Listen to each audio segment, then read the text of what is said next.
Shalom, shalom, bien-aimés dans le Seigneur. Nous sommes dans la joie de nous retrouver ce lundi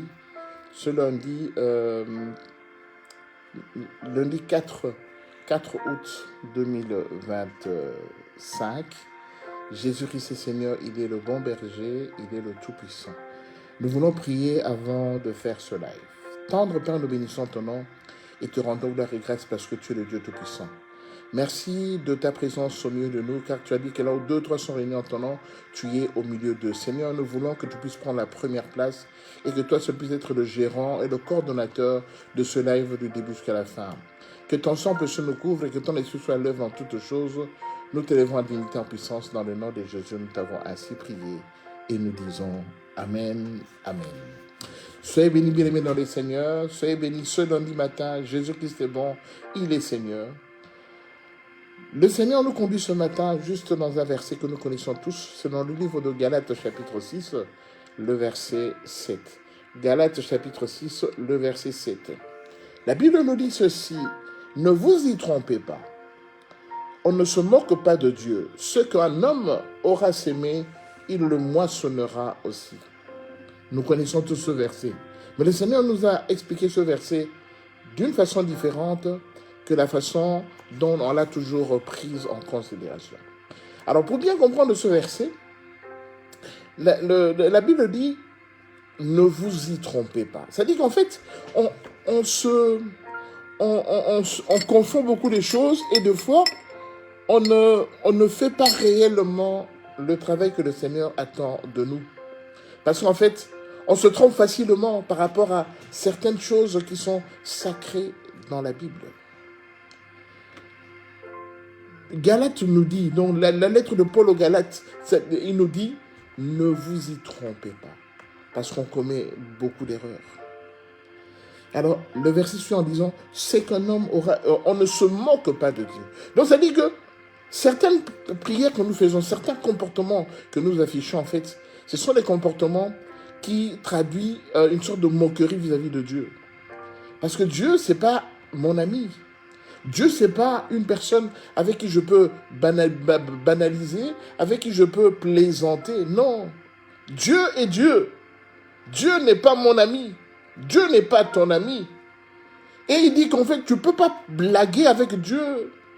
Tu ne peux pas blaguer parce que certaines prières que nous faisons, certains comportements que nous affichons, ce sont des blagues vis-à-vis de Dieu. Or, Dieu, je ne peux pas blaguer avec Dieu comme je blague avec mon père, comme je blague avec mes enfants, non, comme je blague avec mon épouse. Non, je ne peux pas, je n'ai pas ce droit-là. Alors, il nous dit, pour comprendre ce verset, c'est la dernière phrase, le 7b, qui dit « Ce qu'un homme aura semé, il le moissonnera aussi ». Alors, je vous ai dit qu'en fait, pour bien comprendre cette parole, le Seigneur nous a ramenés dans les 10 commandements. Le Seigneur nous a donné 10 commandements. Dans les 10 commandements, il dit « Tu ne voleras pas, tu ne tueras point, tu n'apporteras pas de faux témoignages, tu ne feras pas du mal à autrui, tu ne tueras pas. » Bien aimé, ce sont des préalables ou bien des injonctions que le Seigneur nous donne pour que nous puissions lui être toujours agréables. Alors ici, il dit, c'est qu'un homme aura semé, il le moissonnera aussi. Donc par rapport aux interdits que Dieu nous donne, nous ne devons pas pratiquer ces interdits dans notre vie active. C'est-à-dire que Dieu nous défend de tuer, de voler, de tomber dans l'adultère, d'apporter de faux témoignages, de voler, de mentir. Ce sont des choses que Dieu nous a interdites. Donc ce sont des interdits pour nous que je ne peux pas pratiquer. Même si je suis tenté par le désir de voler parce que je n'ai rien à manger. Même si je suis tenté de voler, le Seigneur me dit, tu ne voleras pas. Or, auprès du diable, tous ces interdits, le diable leur accorde. Je donne un exemple. Tu ne voleras pas. Un chrétien qui va voler, il est conscient que j'ai bafoué la loi de Dieu et que je risque d'être puni. Un chrétien qui trompe sa femme, qui va en adultère, c'est-à-dire qu'il sait qu'il sera puni par Dieu. Et Dieu te rappelle que ce qu'un homme aura semé, il le moissonnera aussi. Mon frère, quand tu vas tomber, quand tu vas tromper ta femme, quand tu passes en adultère, quand tu commets l'adultère, sache que le péché que tu as commis aura des retombées dans ta vie ou bien dans celle de tes enfants. Ça aura des retombées. Donc c'est pourquoi le Seigneur nous interdit certaines choses. Alors, quand nous lisons dans le livre de Deutéronome, chapitre 18, verset 10, la Bible nous dit qu'on ne trouve chez toi personne qui fasse passer son fils ou sa fille par le feu, personne qui exerce le métier de devin, d'astrologue, d'augure, de magicien, d'enchanteur, personne qui consulte ceux qui évoquent des esprits ou disent la bonne aventure, personne qui interroge les morts. Car quiconque fait ces choses est en abomination à l'Éternel. Et c'est à cause de ces abominations que l'Éternel, ton Dieu, va chasser les nations devant toi. Bien-aimé, le Seigneur nous dit qu'on ne trouve chez toi quelqu'un qui exerce le métier de devin, d'augure, de sorcier, de magicien, quelqu'un qui fasse passer son fils ou sa fille par le feu. Bien-aimé, j'aimerais te rappeler, tu as grandi dans une famille, tu as grandi dans une maison, et dans la maison tu as grandi. Est-ce qu'il y a ces genres de choses ne se faisaient pas par hasard?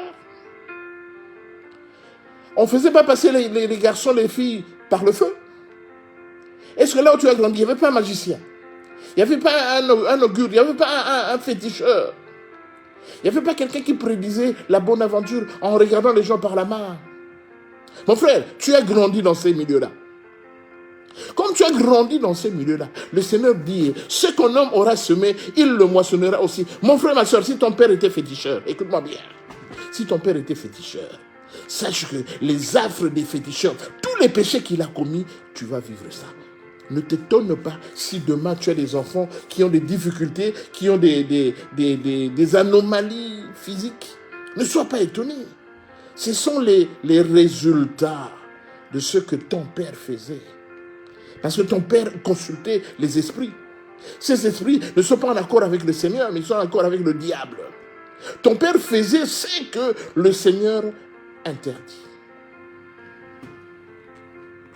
Alors, la Bible dit, il ne faut pas se moquer de Dieu. Tu viens, tu es chrétien aujourd'hui, tu t'adonnes au Seigneur, tu es vraiment assidu à la parole du Seigneur, mais tu es quelqu'un dont le père était féticheur, dont l'oncle chez qui tu as grandi était un magicien. Tu es le fils d'une tante qui était prostituée, qui ramenait les hommes à la maison, et tu vivais peut-être, tu dormais sur le même lit que ta tante qui avait ses ébats avec ses amants. Ce qu'un homme aura semé, ce que la tante a semé, tu auras des répercussions dans ta vie parce que tu as vécu dans ce milieu-là. C'est pourquoi le Seigneur nous dit, sortez du milieu d'eux, bien-aimés dans le Seigneur, qu'on ne se trompe pas. Dieu n'est pas mon autre ami, Dieu n'est pas un pote, Dieu n'est pas mon pote. Tu as vécu toutes ces abominations et tu espères aujourd'hui, comme tu es dans le Seigneur, que le Seigneur va tout accorder si tu ne confesses pas tous ces péchés qui ont une influence dans ta vie et dans celle de ta progéniture, de ta descendance. Bien-aimé, qu'on se remette bien-aimé, en ordre, qu'on soit en rapport avec le Seigneur.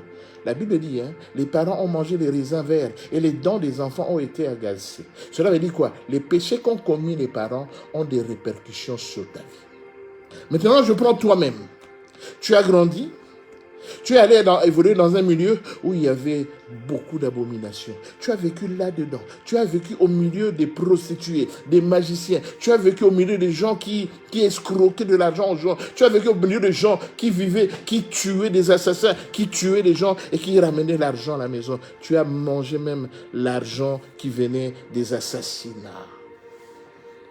Comment veux-tu que tu sois bien dans ta vie? Parce que le Seigneur le dit, Galates nous dit, ne vous y trompez pas. Ce qu'un homme aura semé, il le moissonnera aussi. Aujourd'hui, mon frère, ma soeur, ne t'étonne pas que la vie t'a réservé beaucoup de surprises négatives parce que tu as fouiné Donc tes parents ont fouiné dans les choses qui sont interdites par le Seigneur. Bien-aimé, qu'on se remette à l'ordre, bien-aimé. Le Seigneur revient bientôt. Alors préparons-nous pour que nous ne puissions pas vivre la calamité de gens qui ne seront pas prêts. Parce que le Christ vient bientôt pour prendre son épouse qui est toi, qui est moi, qui sommes des chrétiens assidus à la prière. Jésus revient bientôt. Mais pour qu'il nous prenne, nous devons être propre, net, clean, pour que nous puissions accéder au paradis tel que le Seigneur nous l'a réservé. Il peut venir dans un jour, dans 10 jours, dans une semaine, dans un mois, dans une année, dans 3 ans, dans 5 ans, dans 10 ans, mais sachez qu'il revient bientôt. Et quand vous voyez tout ce qui se passe tout autour de nous, dans la terre, bien aimé, dans le continent, dans tous les continents, vous vous rendez compte que les choses évoluent négativement. Les choses vont très, très, très mal. Préparons-nous parce que la venue de l'homme, la venue du Seigneur n'est pas très loin. Alors, avant de terminer, je rappelle encore que le Seigneur nous recommande cette semaine de nous examiner d'abord. Parce que voir comment nous avons grandi, comment nous avons vécu dans notre vie d'impudicité, notre vie de désagrément vis-à-vis du Seigneur, notre vie passée où on a commis beaucoup d'abominations, beaucoup de choses qui ne sont pas en ordre avec le Seigneur te recommande aujourd'hui, il te dit, on ne se moque pas de lui, il te dit, fais la repentance de toutes ces choses, parce que toutes ces choses sont en abomination avec lui. Le Seigneur veut que tu puisses vivre bien. Le Seigneur veut que tu puisses te préparer proprement pour que le jour où on viendra prendre son église, que tu sois parmi, que tu sois dans cette église-là. Alors prépare-toi mon frère, ça sert à rien. Les affres de la vie, les vengeances, les rancunes, comment on dit ça, les actions négatives, bien aimé, la vengeance, toutes ces choses. La Bible dit que ce que tu auras sémé, tu le moissonneras aussi. Mon frère, tu vas s'aimer. Et quand tu sèmes, tu vas récolter les mauvaises choses que tu as sémées.